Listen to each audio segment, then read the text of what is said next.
मोअज़्ज़ज़ नाज़रीन, अस्सलाम वालेकुम। तहरीक लाबैक और हुकूमत के दरमियान होने वाले मुज़ाकरात नाकाम हो गए हैं। जी हाँ, तो दोस्तों आपको ताज़ा खबर से आगाह करते चलें कि शेख रशीद लखपत जेल में पहुँचे थे साद हुसैन रिजवी से मुज़ाकरात करने।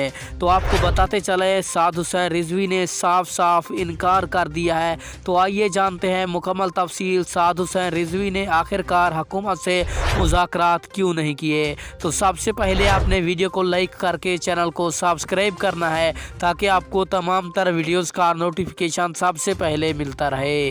तो आपको ताज़ा खबर से आगाह करते चलें, तहरीक लाबैक ने अब हुकूमत से मुज़ाकरात बिल्कुल ख़त्म कर दिए हैं। साद हुसैन रिजवी ने हुकूमत को करारा जवाब दिया है कि जब तक मुझे रिहा नहीं किया जाएगा तब तक हुकूमत से कोई मुज़ाकरात नहीं होंगे और ना ही हमारे कोई मुतालबात हैं। जो हमारा पहला मुतालबा है वो साद हुसैन रिजवी को रिहा किया जाए ताकि वो कंटेनर्स पर अपने कारकुनान से खिताब करके उसे वापस जाने का कहे।